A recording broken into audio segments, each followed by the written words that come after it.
and welcome to the Geek Legion of Doom. This is going to be a video about collecting movies, although some of this stuff you can maybe relate to other subjects as well. Now, I have seen a couple of other videos on YouTube saying top 10 collecting tips. I thought, oh, that would be interesting, and I've clicked on WhatsApp and it says like, it's not tips at all, it's just platitudes and opinions like, oh, collect what you want and things like this. And it just thought, well, that's not a tip at all, that's just someone's opinion and a kind of a nice platitude. And there's a few videos like that which don't have tips at all, and I thought, well, do you know what? Let's do a video with actual tangible tips for collecting specifically movies, Blu-rays, you know, DVDs, that sort of thing. Although, like I've said, some of this kind of you can apply to other mediums. So let's get started. Now, before we kind of go into some specifics, I want to talk about some general things to think about. So the first thing is there's really two types of things that are collectible. Items that are made to be collectible and items that are made to be functional and then become collectible. And they kind of operate in and kind of their collectability / value is a little different. So I've kind of made a graph here. We'll talk about one at a time in just a second. But in general, items that are made to be collectible generally start out relatively high. So they'll start off at a premium price and generally increase in value quicker, but don't really have, if you look at the ratio of increase, for example, the ratio of their value increasing to the kind of the level that you already started off, it doesn't really, generally speaking, there are exceptions of course, but it doesn't get a lot higher than its original cost, if that makes sense. But items that are made to be functional, that at some point will be deemed essentially worthless. At that point, people generally will dispose of them. So think about things like comics. You know, when comics were first made, people used to read them and discard them. And, you know, think about the first issues of Superman, stuff like this. This is why they are so valuable, is because people just got rid of them. You know, think about Star Wars figures. People played with them, but then something else came along. Transformers came along a little bit later, or G.I. Joe, and Star Wars was kind of pushed out of favour. So they get kind of binned off. Now think about films. What has got binned off recently? VHS is really the first thing. People got rid of their VHSs, all right? And now they're starting to kind of creep back. So you'll get some VHS. I mean, again, not all, but you'll get some VHS of particular kind of movies and franchises that are now super collectible. What came after VHS? DVDs. So this is where we are at the moment. So DVD is still a viable format here, and what is happening to that format? People are getting rid of it. Look at Facebook forums about movie collectings. All people talk about now is 4K. Even Blu-ray is getting kind of pushed to the side in favour of the current fad, if you want to call it that, which is 4K. So what people do is they get rid of their old format, they get rid of their DVD, they get rid of their Blu-ray to get a 4K version. You know, and that's basically how it works. It is like a cycle. So if we have a look at, for example, the functional collecting, essentially what happens is you'll buy it at retail price, and then that retail price will slowly dip, and eventually it will become what is known as perceived as worthless. Now think about probably DVDs. That's where we are now. DVDs, as in a general rule, and I know there are some you can point to that are obviously worth money, but we're talking in general terms here, and for the general kind of public, that these are considered worthless. You go into CEX now, for example, and they'll buy in DVDs for 1 penny. That's how much they'll pay for the majority of DVDs. People will give them to charity. They'll give them to, you know, just get rid of them at car boots for, you know, £5 for a pound, things like this. the perceived value of the majority of DVDs is worthless now. And people are getting rid of them, be it because they take up space, be it because they're upgrading to a new format. And that will happen for a while, and it will stay like that for a little while. But eventually, those kind of that kind of value will start creeping back up. And again, you'll point to the biggest examples of stuff like this: comics, Star Wars figures, even, like I say, if you want to keep it in films, VHS. We're going to come on to comics again in a second, because that's a great analogy for our second type of collectability here. So the first tip is think about, don't be too quick to get rid of your old formats.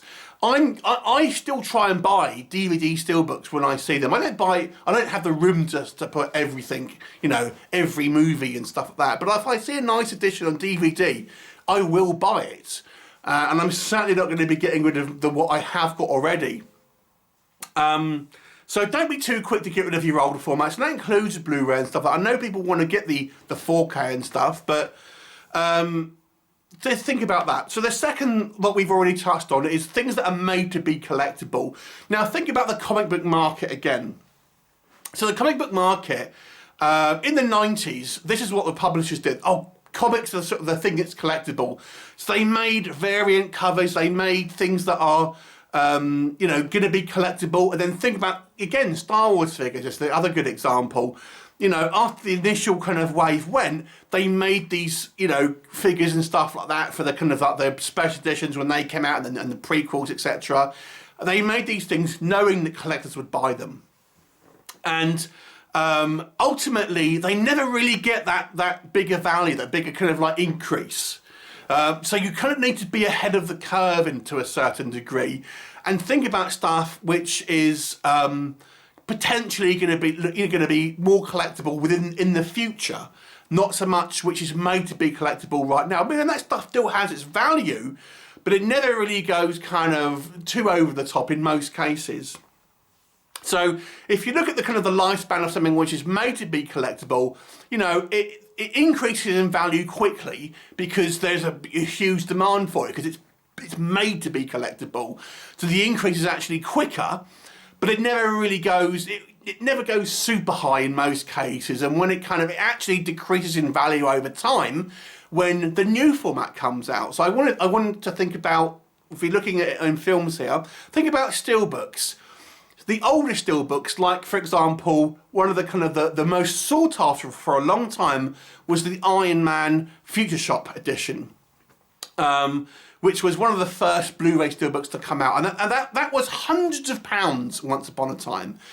But because it's old now, and the fashionable thing to get are the boutique labels, your Blue Fans, that sort of thing, your kimchis, all that kind of stuff. Now that's kind of where people's attention is, and the kind of the older stuff. At one point, this was the kind of the thing. People are less interested, so people will now spend their money on the premium steelbooks, shall we say, and the older ones are now decreasing in value. So there you go. So think about the kind of the lifespan of a collectability. So that's kind of more general thoughts on collecting as a whole, and the kind of the life cycles that these things kind of tend to take.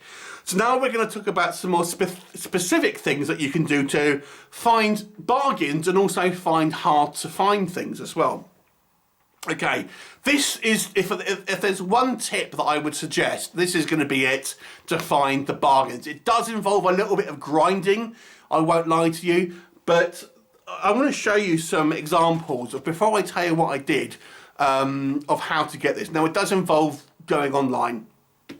So I want to show you 3 examples that I got for cheap. This is the Kimchi DVD Interview with a Vampire Blu-ray, which is limited to 700 pieces. I got this for about £20. I got Wolverine. This is recently. Yeah, this was within the last year. The X-Men Origins Wolverine Blu-ray Steelbook, 50p. And I got just recently, the most recent thing was this Indiana Jones collection, which has got all of the 4 films plus a bunch of, stuff, for £6. How did I get them? Well, you rely on people's stupidity. Let me just say that. So if you when you go to eBay, okay, we're going to use eBay for this, type in Blu-ray, but that is it, okay? Select auction and then go down to ending soonest. Now what you are looking for are people's mistakes. Now quite often, if I just go through what the three examples that I'll show you here, this Indiana Jones box set, the guy had misspelt Indiana, right? He put Indian or something Jones. So if people were to search for the Indiana Jones complete collection, this isn't going to come up. So no one's going to search for Indian Jones, for example. So there was no bids. I got it for the starting price of £6. All right. It's missing the J card, but this goes for, 50 quid, 40 quid, something like that. Now, think about if it's not even stuff necessarily you want, but it's stuff you can buy and resell, which we'll come on to. Which leads me on to this. Now, I actually already had this. So I got this, again, I bought a second copy of this. This is my original copy. I went onto eBay with the same method that I've just told you, and this was for sale for 50p. Now, the person who was selling it did not say it was a steelbook. They had just said, X-Men Origins Wolverine, and had the photo of it. And I thought, that's a steelbook. 50p, I got it. And I won it, and I resold it for £16, and then used that money, that £15.50 extra, to then get something more expensive. So even though there might be things that you don't necessarily want from this, it's worth buying them to resell, to buy the stuff that you do want, if that makes sense. Similar to this, the guy spelled interview wrong, and he'd put steelbook, but he'd actually didn't put it was a kimchi DVD steelbook. So again, if this goes to selling, if you are selling an item, make sure you describe it properly, because otherwise people hitting kimchi DVD steelbook, this isn't going to come up. Or people searching for Interview the Vampire steelbook, that ain't going to come up because they misspelt it. It happens a surprising amount, because quite often things are sold on eBay by not necessarily the people that have once bought it, or some people have, bought it, not really realised what it is. Like I've said, it does involve a little bit of grinding, and you do have to kind of, search through every so often and kind of like look through all of the kind of the standard stuff. But you can kind of look out for stuff which is poorly described, pick it up. If something you want, great. If it isn't, buy it and then, resell it. To be honest with you, I was in 2 minds of even telling people this tip, because it's what I use, and if I tell everyone, my little idea is going to go out to everyone, and the competition's going to heat up. But it is what it is. Another little tip for you, and this again involves eBay. This is slightly different. This is probably the most random tip. I've gone from the most helpful to the most random, and I say this because very few people know about this. If you search for on eBay abandoned storage units, okay, and if you've seen things like storage hunters, this is what this is. You're looking at old storage units that have been defaulted on payments, and you buy the contents, and quite often you'll have film collections in these things. Now, I will say with these type of things, you have to buy the whole unit. You don't just buy bits and bobs, so there won't be other things in there that you either want or don't want. So it's a little bit of a random one, that one, but you can pick up some stuff. Now, what you could do is sell the stuff that you don't want to then fund your movie buying, essentially. Now, you do need a bit of space for this, and you do need, obviously, some type of transport. I actually have worked in the storage industry, and there's very few people know about this. Very few people take advantage, so they don't go for a lot of money. And you can get absolute bargains on there, to be honest with you. Even, like I say, outside of the film stuff, the reason, and just in case you're wondering why we don't see things like storage hunters in real life, is because we have to go into the units to take out data protection stuff. So we can't, it's not like a blind buy. So you'll see these units, and it will give you a description of what's in there. It won't say, like, it's a copy of Star Wars on Blu. It'll be a box of Blu-rays and stuff like that. But all of the staff are doing is going in there, taking the data protection stuff out, and then it is actually sold by a third-party company, so there's no funny business. Anyway, so the idea there is you can break down what you don't want, sell it on eBay, break it down and separately and sell it. Again, that you'll have money to buy your movies with. Okay, another tip on eBay, search either Blu-ray bundle or Blu-ray lot. However, you must unselect, because it will generally default on a DVD and movies, I think it is the title. Deselect that and put it on all categories. Now, when you put in a Blu-ray and search, it will normally default to the kind of like the subgenre of movies. The problem is if you sell a bundle, the actual eBay itself detects that as wholesale goods, not Blu-rays. So what you will find is that people who are selling bundles of Blu-rays or steelbooks or whatever it is doesn't actually come up on searches if you select the DVD and movies as the category, because they're actually in the wholesale goods category. So what you want to do is put either Blu-ray bundle or Blu-ray lot or Blu-ray job lot and search it for all categories, and then you'll be able to find these. Now, I've bought a few of these bundles. This is why I have so many steelbooks, to be honest. It's because I bought a bundle once which had, I think it was like 60 Blu-rays, and it was like less than 100, oh God, it was about £80. It was ridiculously cheap. And this is because it was, you know, it had gone on to this wholesale goods thing, not DVDs and Blu-rays. And I kept the ones that I wanted and sold the ones I didn't, and made my money back plus more. So if you're doing, look for bundles, and again, think about the bigger picture. Sometimes it's not stuff you might not necessarily want, but if it's a bargain, buy it to resell it. So let's talk about CEX, a company that I used to work for once upon a time. So a little tip for here. If a steelbook is traded in without a J card, the staff have to manually look up the description of it. Now that sometimes means that they buy steelbooks in for the wrong item, which is, for example, let's say someone traded a Halloween steelbook, and the mirror staff, it's not got a J card, so what they would normally do is scan the barcode and it would come up with the right thing. If it doesn't have a J card, the mirror staff will search Halloween Blu-ray, and then sometimes they'll just select it Blu-ray and give the person who's selling it the price of a Blu-ray, not a steelbook. And then it goes on sale as a Blu-ray, not a steelbook. I've picked up a few of them, obviously, that have been kind of bought in wrong. And as I used to work with them, I can tell you that it does happen, because believe it or not, there's plenty of staff who don't really know what a steelbook is and things like this, and don't really understand the collectability of it and stuff. Now, this won't work online, because obviously when you buy online, it will buy at the barcode that it's bought in at. So even if it has been bought in wrong, it's not going to show up as a steelbook online. It's going to show up as a Blu-ray.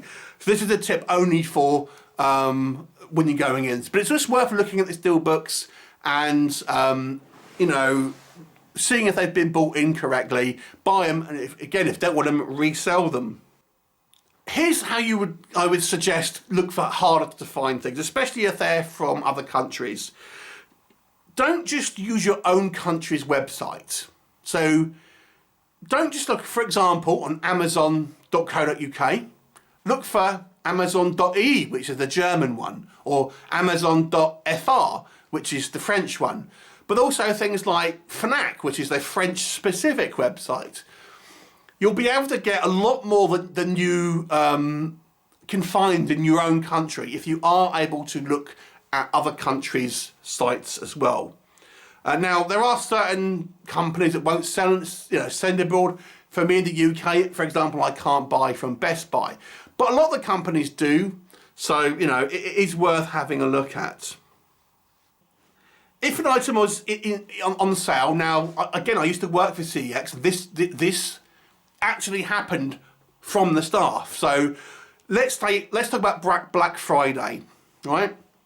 There'll be various things discounted in other shops. Look on the website from CEX. This is how you can gain money, all right? Look for things that are on the CEX website that they buy in for more than you can buy them for elsewhere. So I remember there was these, I've forgotten what they're called now, these little Disney Infinity things, I forgot, those type of stuff when I was working for them. And you can essentially, if something's really cheap, check the CEX website. If they buy it in for more, you can buy, I think you can trade in up to 5 things of the same thing. Buy them, get the profit, and then either keep the money for yourself or buy something that you want more in CEX for the trade value. Facebook groups can be a good way to connect with other people selling items, and I bought a few things from Facebook groups, and you can kind of get some good stuff on there. But here's another option: is ask for things that you want. You know, if there's a particular item that you want but that people hasn't necessarily, you know, put up for sale, just say, is anyone willing to sell this? If there's a specific steelbook or whatever it is or edition that you want that you can't see anyone selling, just ask. Hard to get foreign items? We're going to come back to that. Okay. So here's another. This is my second golden tip. All right. The first one involves the first one about eBay. This is my second one that I think that works wonders that people never seem to think about. So quite often you will get different editions that are released in different countries. All right. And you can't sometimes get them in your country. And a good example of this, I don't have it to hand, I got a Blade 2 edition that came with a Reaper statue, and it was like a Comic-Con version, and it was only ever released in Comic-Con in America. So it was incredible. It was like 500 pages, incredibly hard to get. So what you do, if your search is yielding no results in your own country, log on to the country of origin, all right? So for me, it's normally either Germany or America. So American is .com, Germany is .de, ebay.de, so we're not talking about Amazon now, this is eBay, and then do the search for that item there. And the reason why you do that rather than your home country is because when you do it in your home country, it's only going to tell you people who are willing to ship to the UK. But what you're actually looking for is people who are not necessarily willing to ship to the UK or wherever country that you're in. So you do your search, and then if you find the item that you want, but let's say that the company or the person selling only wants to sell or send it within that country, what can you do? Easy. You just message them and say, hi, I'm interested in this product. I see that you don't have, obviously, selling abroad. Can I ask if you would consider doing that? And I can tell you from experience, the majority, 3 out of 5 times, I would say, whenever I've done this, people have genuinely sent it because they want to sell their item. Now that item, let's say for example, Germany, might be not all that hard to come by in Germany, and therefore they're having trouble selling it. But in the UK, you can't get it for love nor money.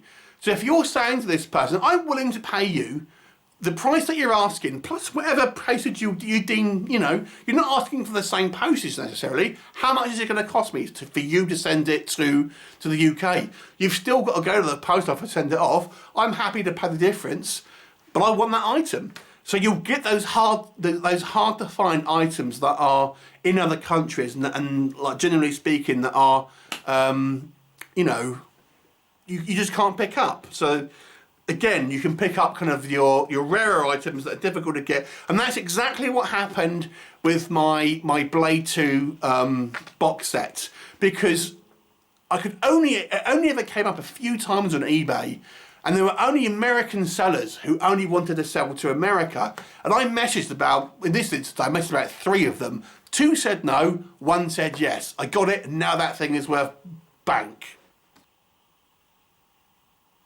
Okay, last tip, all right? Last tip. So again, we're gonna talk about looking for other countries' stuff. Again, here's another rookie mistake people make. When you are searching on the foreign sites, so we're talking really eBay here, but also this does also sometimes apply to the foreign websites like Amazon, maybe like the kind of like the country-specific retailers, stuff like that. don't assume that the movie is called what it is in English or whatever country you're from. Because sometimes, and this is especially true of eBay, you'll get English. Well, the name of Evil Dead's a great one for this. Unfortunately, I didn't think to bring it down. But the Evil Dead in Germany is called nothing like Evil Dead, Tans or something or other. But anyway, so I'm a big Evil Dead fan, and I wanted a specific item. So I went onto Amazon Germany, Evil Dead. Couldn't find it. So let's search for the German name of Evil Dead. Came up, because obviously the seller is German. They've put the German translation onto it, and searching for Evil Dead yielded no results. But you search for the German name or whatever country that it is from, and it will come up with these editions, you know, in that kind of country of origins titles. So again, don't necessarily assume that people have listed it, or you know, the sites have got it in the English translation of the name. Check what the name is in that country and then search for it for that. Anyway, that concludes my tips. Have you got any more? I mean, have you got any tips that you can kind of share? And please let me know if you found this helpful. You know, like I've said, I think there's some good tips there. These are stuff that I have used and has yielded me results on a couple of times. If you want me to go into any more detail about anything I've just said, just ask me and I'll kind of try and clarify what I've said in the comments if you weren't getting it or whatever. But anyway, that's basically it. Thanks for watching and see you next time.